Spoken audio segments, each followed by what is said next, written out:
There's something truly amazing about being part of a fandom, whether it's spawned from film, TV, books, music. When you're part of a fan base, you can geek out with your neighbour about anything to your heart's content. You can meet up with like-minded people at events, and of course, you can take part in the age-old tradition of defending everything about your passion, even if some of it is utter shit.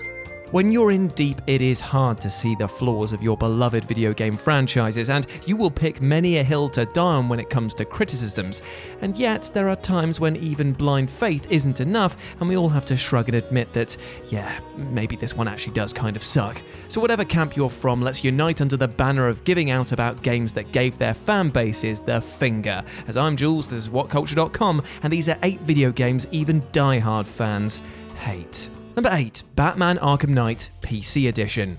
The Arkham games are truly some of Batman's finest moments, each pitting one of the best superheroes known to man against overwhelming odds, set against a fantastically engaging environment that grew ever more detailed with each release. And yet, while a lot of fans might grumble about how Arkham Origins wasn't up to scratch when it came to delivering on the Bat Juice, there is one installment that is the bane of this entire franchise, and that's the PC version of Arkham Knight. Now, Knight itself was a beautiful looking game on consoles, and so PC players initially rubbed their hands together at the thought of how big Bruce would look on their big rigs.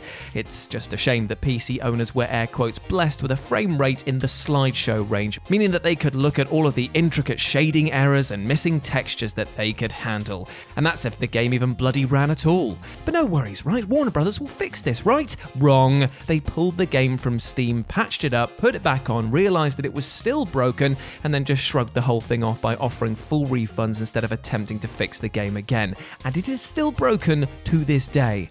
What a pile of guano. Number 7, Sonic R.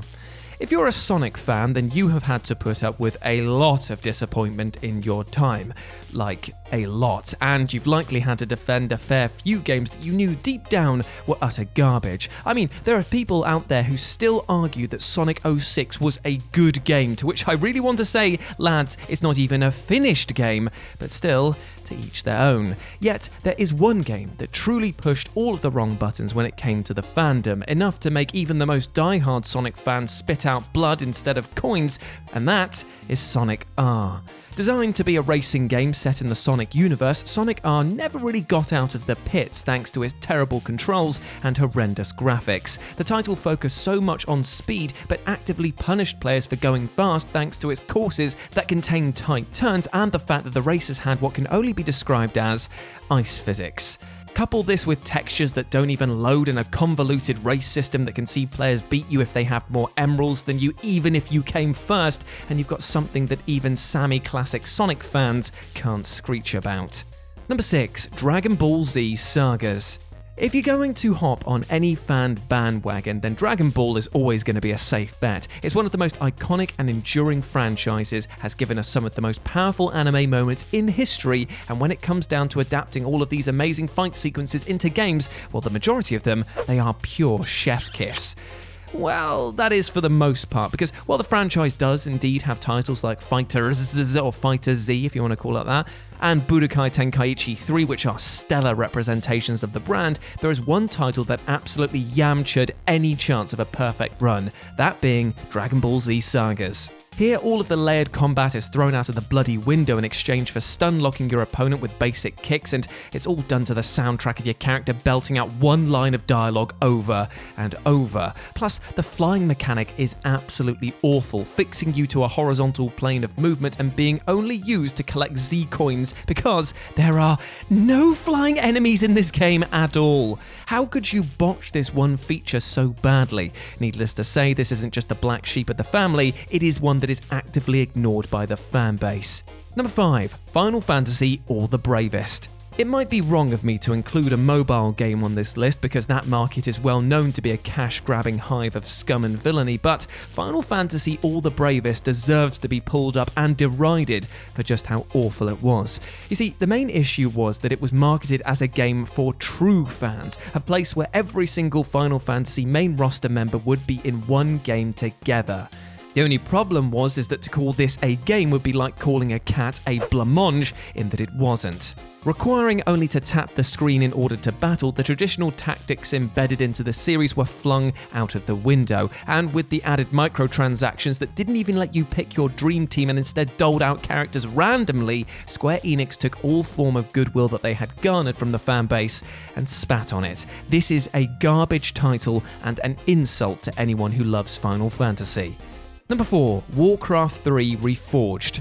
Now, this is a strange example of a game being one of the most hated within its community, and one that was actually forced upon those who actually owned a superior version. WARCRAFT 3, as it stands in the vanilla edition, is one of the most well-respected and much-loved entries in the World of Warcraft library, and when Blizzard announced that it would be remastering it, and that those who had already got the game would receive this update for free, naturally this caused waves of excitement within the fanbase, and only grew and grew, because Blizzard teased the impressive graphics overhaul and even brand new features. However, those waves came crashing down when the game actually dropped because it was clear that the devs had been full of bluster. The game looked nowhere near as good as the teasers had suggested, the UI was cumbersome and actually made navigation worse, and to top it all off, those with the superior older version had their copies forcibly changed to this remaster that was anything but. It was a sorry day for the fan base and led many to abandon the title until it was fixed. Boo, the crowd hates that. Boo. Number 3, Metal Gear Survive. Can you ever recall a game getting so much hatred simply for existing as much as Survive did when it was first announced? Honestly, releasing a title based on the cult of Metal Gear but without any of the central characters, nor the director, and switching the mechanics from stealth-based gameplay to a zombie survival title is pretty much the worst thing that you could imagine a developer doing with an already established IP. Then again, this is Konami. If you were even remotely in the Metal Gear fanbase, you would have seen message boards light up with how Survive was not a Metal Gear game and would never be treated as such. Maybe if the game was any good, that opinion would have softened, but unfortunately, this was not the case. With critics and fans deriding the awful combat focus, annoyingly invasive AI, the absolute audacity to try and charge the few remaining fans for an extra save slot, and of course the massive head-in-the-sand approach by Konami, who ignored the multitude of bugs and refused to patch the game. It was a move that won them no favours, and the cash grab and run mentality displayed here has put them on notice ever since. Number 2, Umbrella Corps. When it comes to the Resident Evil series, us fans have had to put up with a fair few eyebrow raisers. I mean, bless Capcom for constantly trying to reinvent the wheel, but for many of us, we could have done without the likes of Operation Raccoon City or Survivor for the PS1. Yet even in their darkest moments, there exists a sliver of enjoyment, because while some of the library of games on offer aren't all gems, even the duff ones are able to ride that campy B-movie vibe long enough to get a few smiles out of the fanatics. That being said, Umbrella Corps can mail itself to the morgue, because this game was dead on arrival the moment it was announced. The online multiplayer focus of the title seemed to be Capcom's stab at blending its narrative world with the likes of Rainbow Six, and while that sounds great on paper, it was an absolute disaster in practice. The netcode looked like it had been torn apart and was rife with connection issues, and even if players did find a match, there was only one mode of gameplay, and it got old real quickly. What made the experience even more bland was that none of the well-known fan favourites show up, meaning that you're just playing as faceless mercenaries throughout. With such a lackluster experience coupled with the bizarre choice of gameplay, Umbrella Corps was a horror show through and through.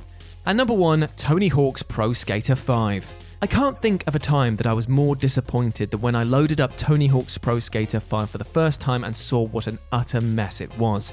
I mean, maybe the time when my parents divorced, but then again, my parents never made me feel like it was my fault for the split, whereas this game definitely made me feel awful for having supported the franchise.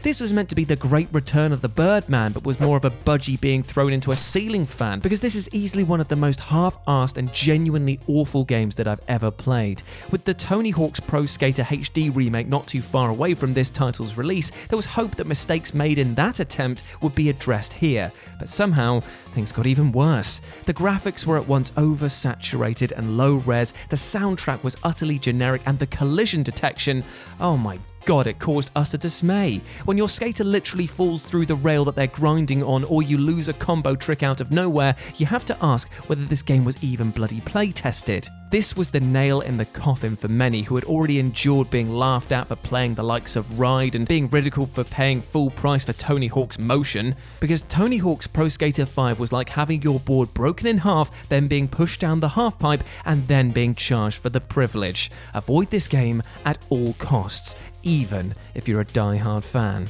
Fingers crossed for the remake though. And there we go, my friends. Those were 8 video games that even die-hard fans hate. I hope that you enjoyed that, and please let me know what you thought about it down in the comment section below. If you want to chat to me further, you can do so over on Twitter at RetroJ0, and why not swing by Live and Let's Dice. It's my board game/gaming channel. I'm going to try and do it all in one breath. I couldn't do it. Where I basically play loads of board games and do live streams and stuff like that over there. It'd be great to see you over there if you got the chance. But before I go, I just want to say one thing. We detailed today about video game fan bases, and you know what, my friend? I am a fan of you. I truly, truly am, because you, as a human, deserve love, happiness, and respect. We all do out there. So treat yourself well, both mentally and physically. Be a fan of yourself, because there is only one chance you get at this life, and you deserve to make the most of it. Now go out there and absolutely smash it, you big ledge. As always, I've been Jules. You have indeed been awesome. Never forget that. And I'll speak to you soon. Bye.